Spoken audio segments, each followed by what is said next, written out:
Today's topic is Warhammer a bad wife? Wait, I thought we already determined that she's a bad girlfriend? We all make mistakes in the heat of passion, Jimbo. Good evening, ladies and gentlemen, and welcome once again to Waypan. I'm Cal. And I'm Sunny. So, what does that mean? What's in the box? In the early days of our channel, we did a video on, is Games Workshop a bad girlfriend? Because we thought that this was a better question than, is Games Workshop a bad company? Because we don't think that's a good determiner of whether you should enjoy the hobby produced by these people. Because, spoiler alert, we're going to tell you something that nobody seems to be able to tell you about Games Workshop. They are neither good nor bad. They are amoral rather than immoral. Because Games Workshop just gave something like £20 million to all of its employees, a bonus for how well Warhammer is doing. And if you want to spin that in some way that makes this negative, I'm sorry, you're mad, and not just in the fuming way. But at the same time, they're cracking down on YouTube animators producing what is essentially free advertisement for their products. Okay, I can see that one. You can say these people are infringing on their IP. Fair enough. I will concede that point for now. If you will listen to this next one and agree that it is wholly inappropriate. Games Workshop is also cracking down on people who sell supplements for Warhammer.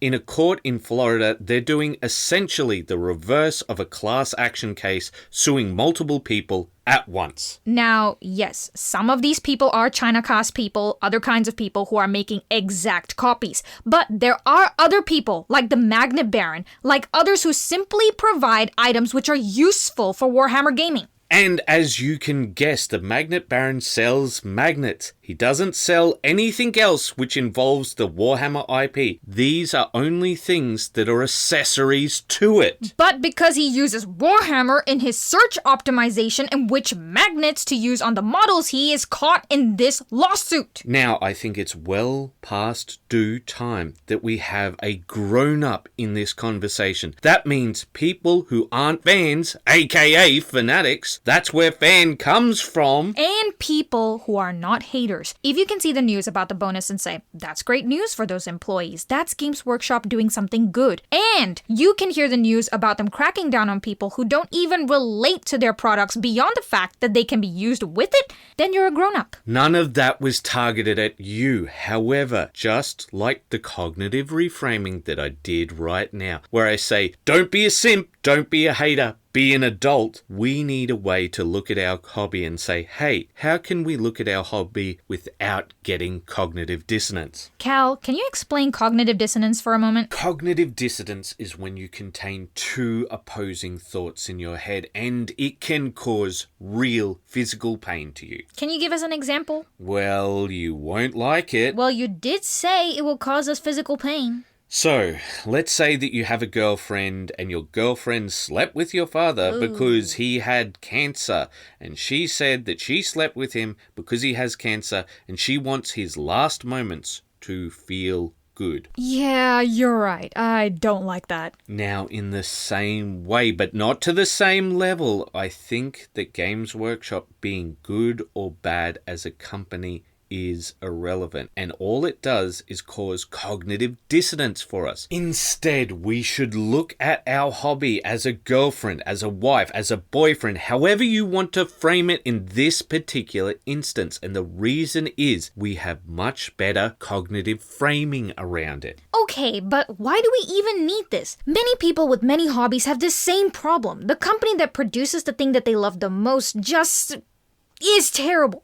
But see, that's not Games Workshop. Not all the time. To be fair, they do a lot of things where you're just like, oh my god, why you like this? And we're not going to list them out here because I think that was our mistake last time. Saying, hey, they do this thing, but they do this thing. They do this thing, but they do this thing. Because people like to quibble over the details. And that's the exact opposite of what we wanted. Okay, but I don't see how this helps. Let's say that you're you're going to remain loyal to this hobby. They're the number one producer of the models that you like the most. Okay, I follow that. So you don't want to have a fight every single time something new comes up, because you don't want to have a fight with somebody because they hate your thing. And you certainly don't want to turn into a fanatic, a simp. So you cognitively reframe it when somebody says, oh, Games Workshop is so bad, or Games Workshop did this really good thing, or whatever it is. Rather than thinking about it this way or that way, or when someone scolds you for enjoying the hobby because of Games Workshop, you don't have to defend the company. You don't have to cancel the hobby. You just need one honest sentence. You say, she's a bad wife, but she's my wife. She's yours, for better or worse. The moment that you say that, someone who's a complete hater stops and thinks for a moment, and they might understand your actual point. By the same token, if you want to converse with someone who's a fanatic or simp, you can say that, and they can cognitively frame it in a way that they understand. You're able to put things in a way that people will be, okay, yeah, I get it, I understand. And hell, look, if you're not as committed, just say, you know, this hobby is my girlfriend. Or she's a bad girlfriend and she's the one I got. But look, just so long as she's not, trying to take the water rights from people. You're enjoying that Nestle chocolate bar? Yeah, I am. Or trying to do some Epstein stuff? You signing up for Oxfam again? I was thinking about it. Uh-huh. You know, I'm a great waifu. Why do you say that? Because I don't remind you about things. Oh, wouldn't that make you a bad one? We'll leave it up to the commenters to decide. Well, there's one thing that we can't leave up to the commenters to decide. Why can't we leave it up to them? Because they'll never get any painting done. Oh, and what's that? Keep those brushes wet. Bye-bye.